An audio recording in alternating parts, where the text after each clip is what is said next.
का होतं? तुम्हाला माहिती आहे की काही दिवसात, अवघ्या 18 दिवसात निवडणुका आहेत आणि ही कदाचित आपल्या आयुष्यातली सर्वात महत्त्वाची निवडणूक असण्याची शक्यता आहे. काही जणांनी तुम्ही आमच्यापेक्षा जास्त पौर्णिमे आणि अमावस्ये बघितले, पण एवढे वाईट दिवस आपल्या देशावर ह्या आधी कधीच आले नव्हते. ज्या मागच्या 10 वर्षात ज्यांना तुम्ही विश्वासाने मतदान केलं, आज नेमकं त्याच पक्षाने तुमचा विश्वासघात केला. 15 लाखाचं आमिष, 15 लाखाचं पहिलं खोटं तुम्हाला सांगण्यात आलं. आज 10 वर्ष लागले आपल्याला समजायला की ते खोटं होतं. त्या एका आमिषावर तुम्ही त्यांना मतदान केलं 2014 मध्ये. 15 लाख कोणाच्याही खात्यात जमा झाले नाही. 2019 आलं, तुम्ही किती मोठ्या मानाचे की तुम्ही वाट बघितली आणि तुम्हाला वाटलं की चला त्यांना अजून 5 वर्ष देऊयात आणि तुम्ही 2019 मध्ये पण त्यांना मतदान केलं. आज 2024 परत ते तुमच्या समोर आले खोटं घेऊन. पण या 10 वर्षात ज्यांच्या जीवावर त्यांनी ते सत्तेत आले, ज्यांच्या जीवावर त्यांनी सत्तेची मजा घेतली, आज नेमकं त्याच लोकांकडे या सरकारने पाठ फिरवली आहे.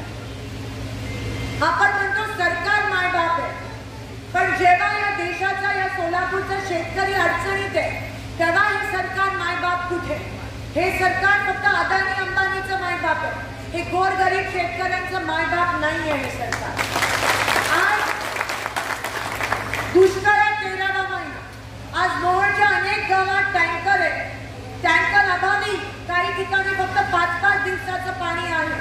मंगळवेढा असेल, मोहोळ असेल, अक्कलकोट असेल, पंढरपूर असेल, त्यामध्ये महागाई 300 रुपयाचं सिलेंडर 1300 रुपये झालं. त्या उपर जीएसटीचं राक्षस तुमच्या उरावर बसलंय. त्या खताचं पोतं पण या लोकांनी सोडलं नाही. त्याच्यावर पण 18% जीएसटी, म्हणजे 1 लाख रुपयाचं जर खत घेतलं तर 18,000 रुपये तुम्हाला जीएसटी त्या ठिकाणी भरावी लागते. मित्रांसोबत हॉटेलमध्ये गेलात तर तिथे पण बिस्किटाच्या पुड्यावर जीएसटी. या लोकांनी काही सोडलं नाहीये. आमच्या माता भगिनी रेशन दुकानात गेल्या, रेशन दुकानात धान्य मिळत नाही. रॉकेल, बीजेपी आल्यापासून रॉकेल बंद केलं. आपण चालू केलेलं केसरी कार्ड, त्या केसरी कार्डावर आपल्या काळात काँग्रेसच्या वेळेस शिक्का देऊन आपण शिधा द्यायचो. आता ते पण बंद झालं, ते शिक्का पण मिळत नाही. आणि ह्या लोकांनी काही सोडलं नाही.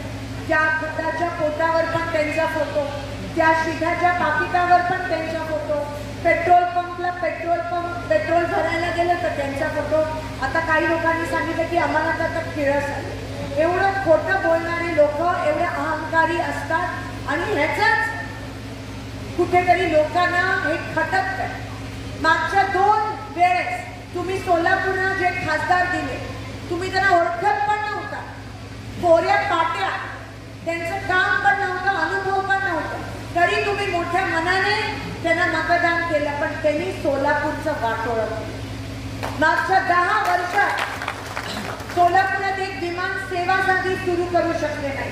ती चिमणी पाडली जसं काय यांचं विमान आकाशात होतं, तरंगत होतं लँडिंग आणि टेकऑफसाठी. आज 6-7 महिने झाले आपल्याला विमान सेवा त्या ठिकाणी मिळाली नाही. 7 महिने झाले. मी चॅलेंज दिलेला, विमान सेवा सुरू करायला किती वेळ लागतो? एक फोन लागतो फक्त, पैसे लागत नाही. तरी त्यांनी त्यांची क्षमताच नाहीये ना, त्यांच्यामध्ये एवढी क्षमता नाहीये, इच्छाशक्ती नाहीये. दोन्ही खासदारांनी सत्तेची मजा घेतली.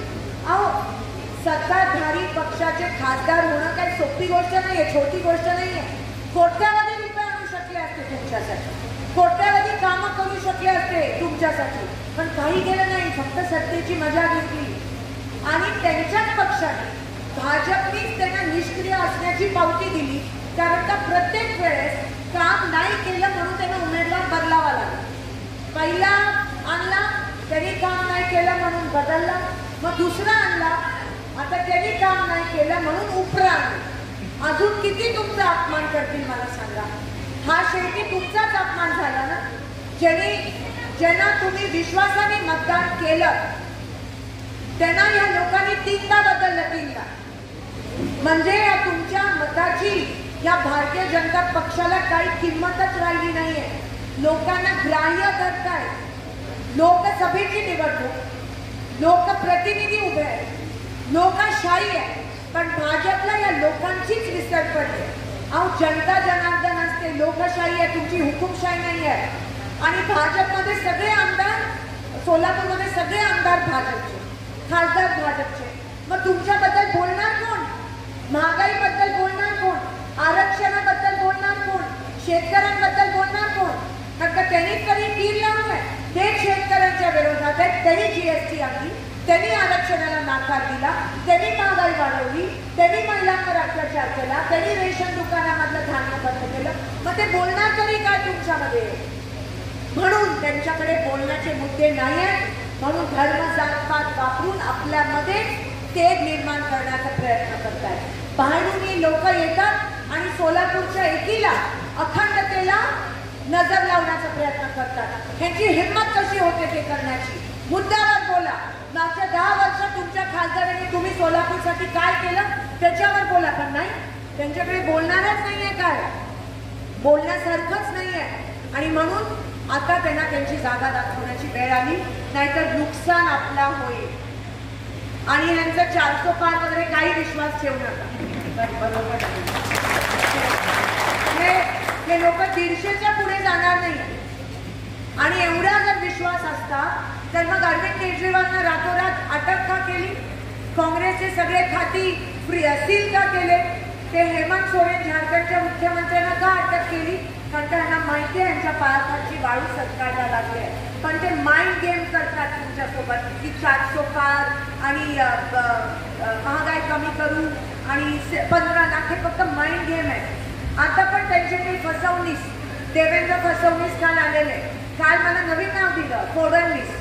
नंतर फक्त फोडाफोडीचं काम करतात. ते म्हणाले की तुम्ही उमेदवाराकडे बघूच नका, फक्त मोदी. म्हणजे अजूनही ते लोकांना किती वेळात करणार आहेत? म्हणजे लोकांचा खरंच एवढा अपमान करतायत ते की उमेदवाराकडे बघू नका. अहो, मागच्या 2 वेळेस बघितलं नाही म्हणून तर सोलापूरचं नुकसान झालं ना. पण तुम्ही हुशार आहात, तुम्ही सूचना. आणि ह्या वेळेस दादा, दोन्ही दादा मी सांगते, जेव्हा जेव्हा गावात जाते तेव्हा सगळ्या लोक सांगतात की आम्ही पुढाऱ्यांचं आणि नेत्यांचं ऐकणार नाही. कारण का लोकांनी ही निवडणूक ताब्यात घेतली, लोकांनी ही निवडणूक ताब्यात घेतली. ही निवडणूक राहिली नाही आहे. या निवडणुकीला आता चळवळीची रूप आलंय. चळवळ जी स्वातंत्र्य संग्रामाच्या वेळेस चळवळ होती त्याचं रूप आलंय. मी अधिक वेळ घेत नाही, आपल्याला अमितदादा, गणपतीदादा ऐकायचं आहे. पण तुमची बहीण म्हणून, तुमची लेक म्हणून ही निवडणूक लढते आहे. ही निवडणूक माझी नाही आहे एकटीची, ही लढाई आपल्या सगळ्यांची लढाई आहे. ही लोकशाही टिकवण्यासाठी लढाई आहे, आरक्षण मिळण्यासाठी लढाई आहे आणि शेतकऱ्यांना न्याय मिळण्यासाठी लढाई आहे. एक वेळेस ही लढाई माझ्यासोबत लढा.